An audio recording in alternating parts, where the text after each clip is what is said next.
Vindobona was a Celtic settlement and later a Roman military camp on the site of the modern city of Vienna in Austria. Around 15 BC, the Kingdom of Noricum was included in the Roman Empire. Henceforth, the Danube marked the border of the empire, and the Romans built fortifications and settlements on the banks of the Danube, including Vindobona with an estimated population of 15,000–20,000. History. Early references to Vindobona are made by the geographer Ptolemy in his Geographica and the historian Aurelius Victor, who recounts that Emperor Marcus Aurelius died in Vindobona on 17 March 180. Today, there is a Markt-Straße near the Hoher Markt in Vienna. Vindobona was part of the Roman province Pannonia, of which the regional administrative centre was Carnuntum. Vindobona was a military camp with an attached civilian city.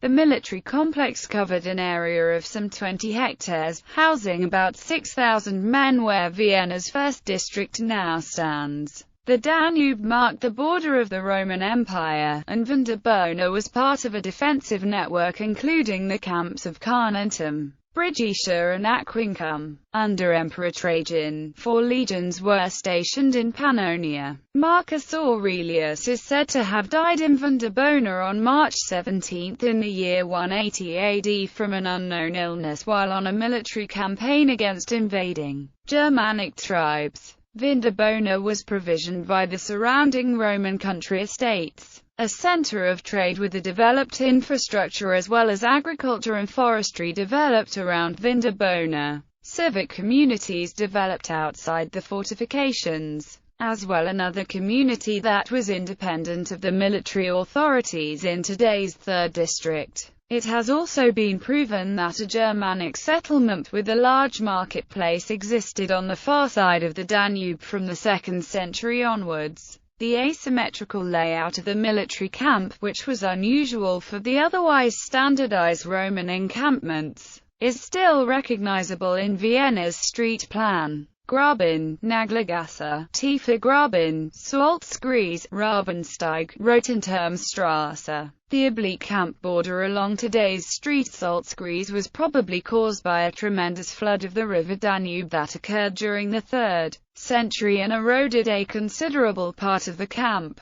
The name, Graben, is believed to hark back to the defensive ditches of the military camp. It is thought that at least parts of the walls still stood in the Middle Ages, when these streets were laid out, and thus determined their routes. The Burghof was later erected in one corner of the camp. Wars, administrative and military reforms in the 3rd and 4th century as well as devastating floods led the population to retreat more and more into the military camp. The area lost its importance as a border in the 5th century, and the local population lived within the former fortification. Evidence for the Roman presence in Vindobona. Archaeological remains of the Roman military camp have been found at many sites in the center of Vienna. The center of the Mycala plates has been widely investigated by archaeologists. Here, traces of a Roman legionary outpost and of a crossroad have been found. The centerpiece of the current design of the square is a rectangular opening that evokes the archaeological excavations at the site and shows wall remains that have been preserved from different epochs. Part of a Roman canal system is underneath the fire station Hof. After further excavation, a showroom was opened in 1961. For this purpose, some of the original walls had to be removed. White marks on the floor show the spots where the buildings, which are separated from one another by a road, housed an officer and his family. In 2008, this Roman ruins exhibit was expanded into the Museum of the Romans. Only a small portion can today be seen, for the majority of the remains are still located underneath the square and south of it. The remains of the walls date from different phases from the 1st to the 5th century AD. The houses were typical Roman villas, with living quarters and space for working set around a middle courtyard with columned halls. Evidence for the Roman military presence: over 3,000 stamped bricks, several stone monuments and written sources prove that several legions cavalry units and marines were stationed in Vindobona. Around 97 AD, Legio XIII Gemina was responsible for construction of the legionary camps. Because of the wars in Dacia, they were pulled out and redeployed in 101 AD. A decade later, Legio XIV Gemina Marcia Victrix followed. Legio X Gemina from Aquincum arrived in 114 AD and remained in Vindobona until the 5th century. About 6,000 soldiers were stationed in the Roman camp. Many of them were free from active duty during peaceful times and had other jobs. These so-called immunes were needed for the supply of goods and for the production and maintenance of weapons and commodities. They also extracted stone from quarries and wood from forests, produced bricks, and maintained the streets, bridges and the water system. Administrating the camp and ensuring its security required additional manpower. Roman canals. The Romans provided their cities, including Vindobona, with clean potable water through an elaborate systems of Roman aqueducts, canals, and large subterranean pipes. Excavations have revealed that Vindobona received its supply through a 17 km long water pipeline. The sources in the Vienna woods around today's Kalksburg, wells, latrines and the Thermae were supplied with water. Central buildings such as the commander's office and the hospital had their own supplies, as did the settlement outside the camp,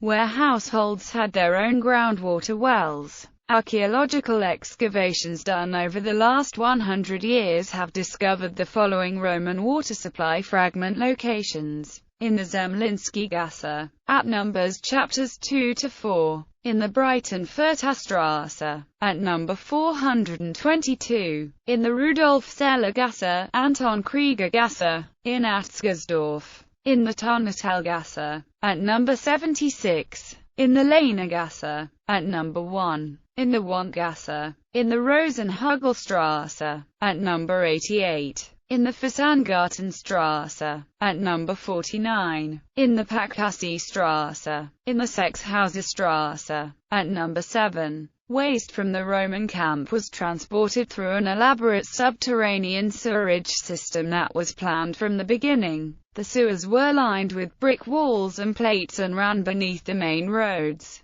Gradients were used in such a way that the wastewater descended through the canals into the Danube River. Since the canals were up to 2 meters deep, they could be cleaned out regularly. Large waste was probably deposed at the slope of the river. In the civilian settlement, waste was deposed in former water wells and dumps. Legacies in today's streets. The layout of a Roman camp was normally standardized. This has helped archaeologists to reconstruct what the camp must have looked like. Despite the heavy rebuilding that has taken place in Vienna throughout the centuries, the basic contours of the camp, which was surrounded by a mighty wall with towers and 3 moats, are identifiable. Along these axes, main roads connected the gates with one another. The main buildings were the commander's headquarters, the palace of the legate, the houses of the staff officers, and the Thermae. At right angles to these, the soldiers' accommodation, a hospital, workshops, and mews were constructed. Popular culture. 2 lines in the film Gladiator make reference to Vindobona. In one, the lead character's servant, Cicero, trying to get the attention of Lucilla, states, "I served with your father at Vindobona." In the other, the lead character asks if anyone in his group of gladiators has served in the army, to which an anonymous fighter responds, "I served with you at Vindobona." The historical novel Wotan by Welsh writer John James begins in Vindobonum, and imagines 2nd century CE life there. The historical novel Raptor by Gary Jennings has the protagonist, Thorn, spend a lot of time in Vindobona during his quest to find his fellow Ostrogoths.